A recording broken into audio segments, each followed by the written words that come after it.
Good morning, everybody. This is our very first virtual Sunday RE class. And it will be for all of the elementary age classes for 2nd, 3rd, 4th, and 5th graders. My name is Miss Lisa. Nice to meet you. Some of you have seen me before. I tend to teach over in the 4th and 5th grade class. So we're going to try to do things the same way we normally do when we're in class, and you all can join along with me. We're going to start by ringing our chime. Just like we do in class, we're going to hold our hand up for as long as we can still hear the chime ringing. And we do this to help center ourselves and bring us into the space and kind of be ready for class. Ready? Okay.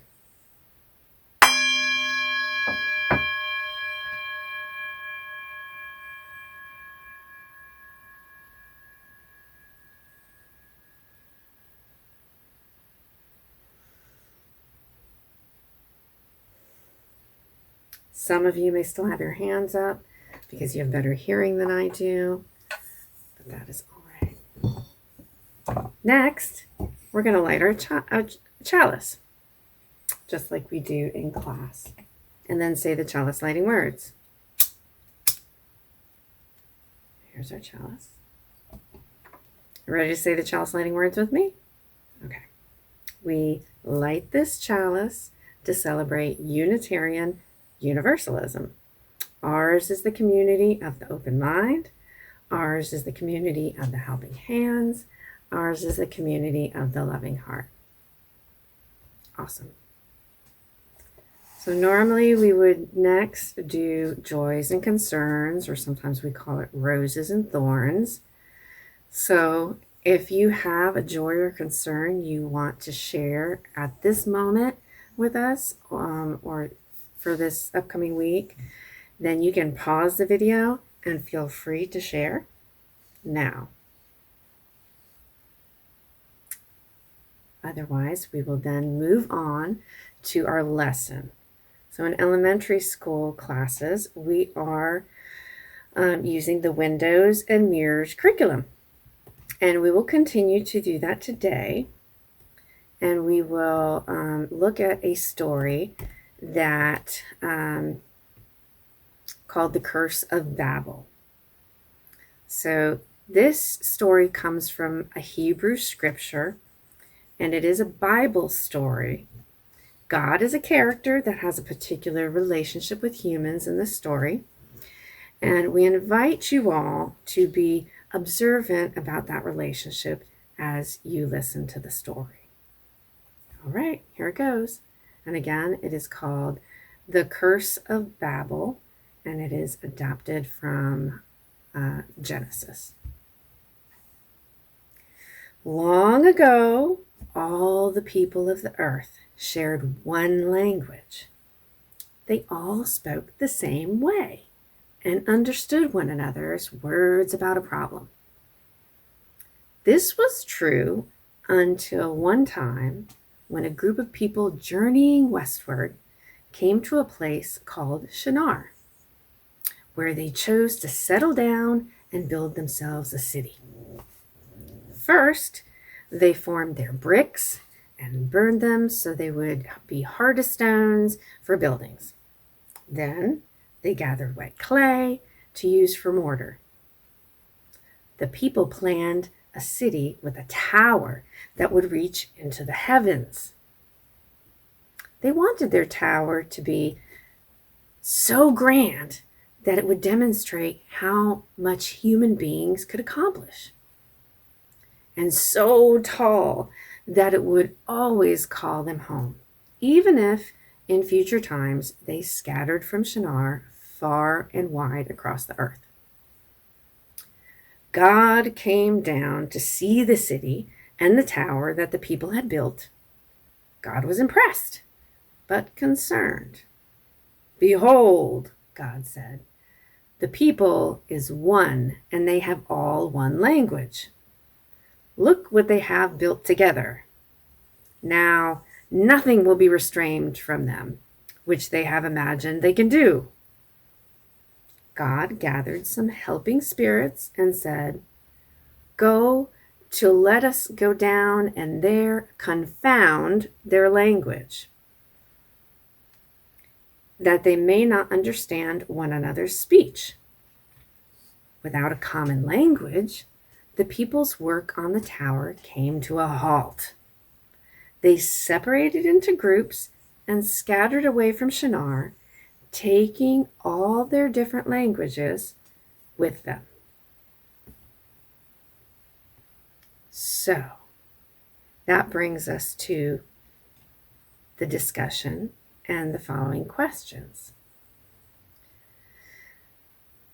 So the first discussion question is it a curse that people speak different languages or a blessing?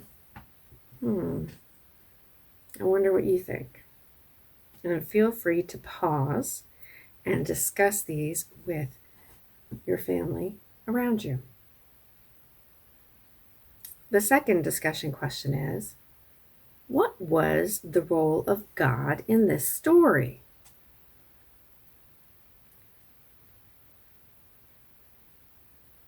If God was trying to teach the people a lesson, what was it? Was it a good lesson or a bad one?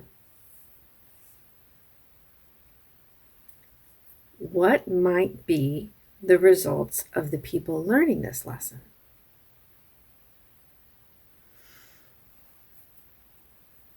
So in the story, God took away a common language to keep humans limited in what they could accomplish together.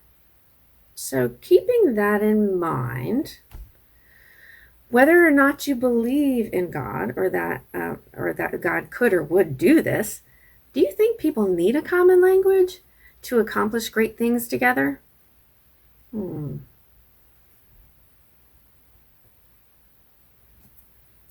you think that here in the congregation we share a common language? And if so, how does that help us accomplish things together? If not, how does a lack of common language get in the way?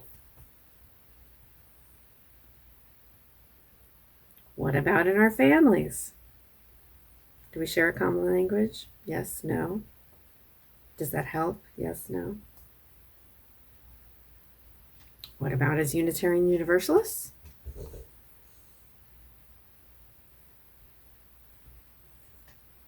How about as Americans? Or as human beings? So the other thing that I invite you to consider is that language can mean not only the words that we speak, but it can also be a mode of moving, singing, drawing, because there's different ways that we communicate. So all forms of communication are in a language, not just writing and speaking.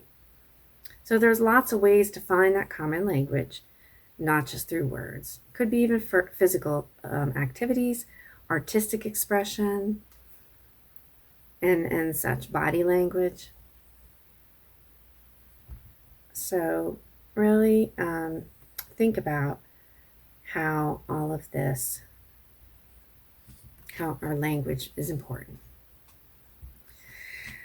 I hope you have enjoyed the story and that you have further discussion with either your siblings or your family. And if you feel so as moved, you could create your own window or mirror panel by, after the video, drawing what you think is the answers to some of these questions are. Is it important that we all have the same language? Is it not? And just ponder on the discussion questions and create a panel based on what you think the answers are. So thank you for participating in the first virtual class for this Sunday, and please join us the rest of the weeks for other teachers on your team telling a story and having discussion questions. Bye.